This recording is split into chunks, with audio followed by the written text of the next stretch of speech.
welcome to sense number 6. Sorry about the strange lighting, it's pretty early in the morning. So before we start, go ahead and pull out your journal, super important. Mark your mood between 1 and 10, 1 being super terrible, 10 being super amazing, and go ahead and journal about what you're experiencing.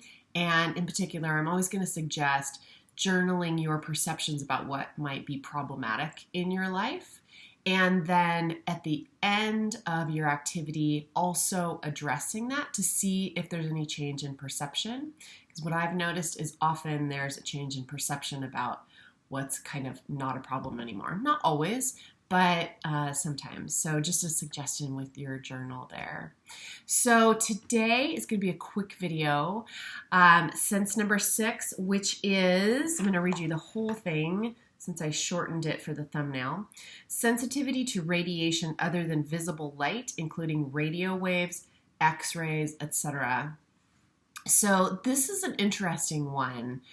For myself, I have an awareness of this sensitivity, particularly to electromagnetic fields. Some people have sensitivity to, for instance, microwaves. Sometimes this can be called a microwave sensitivity. For me, this feels like a negative. And in a sense, there are no negative attractions, natural attractions. It's just an attraction away from what you're experiencing as negative. So in positive terms, it's an attraction to get away. It's an attraction to a different area. So for me, I'm just going to give you an example for myself. I tend to be sensitive to really strong electromagnetic fields from Wi-Fi. And I'm going to attach an article here also so you can get a little more background on this if you're interested. And there are some people that are very sensitive to a lot of different fields and have a lot of symptoms with that. And multiple chemical sensitivity is one sort of way that might present itself. And you may have multiple symptoms. So for me, for instance, a house I used to live in had very strong Wi-Fi.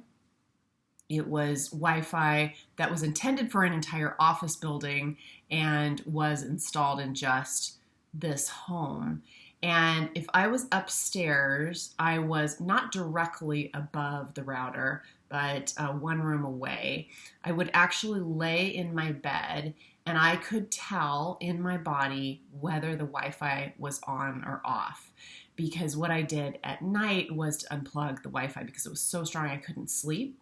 And the way I experienced it was almost like a quickening of the cellular activity in my body. That's the only way I can explain it. I experienced it like this, whereas if the Wi-Fi was unplugged, it was like this, a calm wave.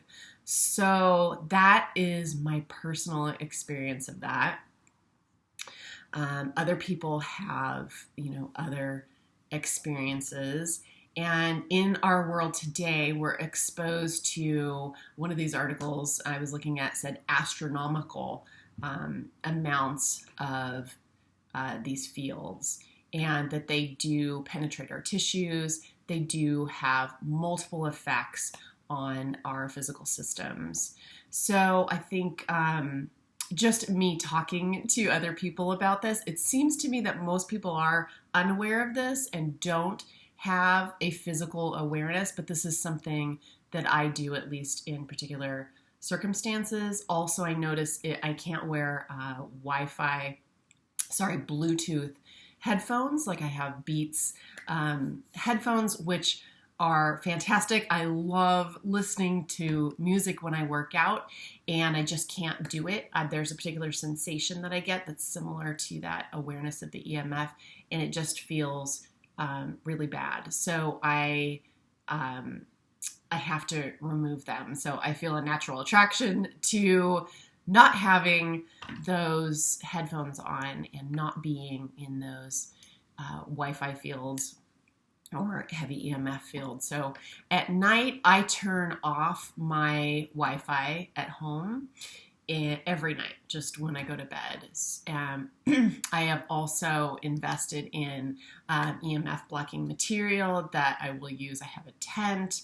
I'm not using that currently. I have in the past. With the Wi-Fi off, it's okay for me here at night, although I do live in an apartment building, so I'm sure I'm getting, multiple fields all over the place. So I kind of go in and out as far as practicality of using all of this stuff, and I just sort of listen to my body, and it can affect sleep. So that's one of the things I sort of pay attention to. So that's my experience of this sense, because I think initially when you hear what it is, it can be a little confusing if you don't have any experience with that. So I just wanted to share that with you. So today's activity is going to be our interaction and connection with wild nature is going to be directly with our body today. This is just a suggestion I have. And if you have the ability to be near a Wi-Fi router, for instance, and then you have the ability to unplug that or turn it off, I just want to suggest that you do a little experimentation with yourself, just with your wild nature body. So just being near the Wi-Fi, really closing your eyes, tuning into how your body feels physically, anything that you're noticing. And then after a little while, unplug the Wi-Fi and just see if you notice any difference.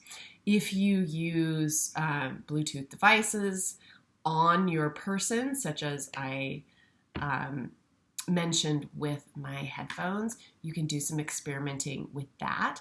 Just maybe be in sort of an otherwise quiet space where you can really pay attention to your body and any potential responses that your body has. So that is my suggestion today. And then, of course, when you're done, pull out your journal, do your 1 to 10, and make some notes. So I'm really interested always in your responses and your experience with these exercises. And I'm particularly interested today if anyone else is able to just pick up any response in their physical body to these kinds of fields, or if you have any other experience that you've already experienced. I would love to hear your comments on that as well. So I hope you have a wonderful connected day, and I'll see you tomorrow on Sense number 7. Thanks so much for being here.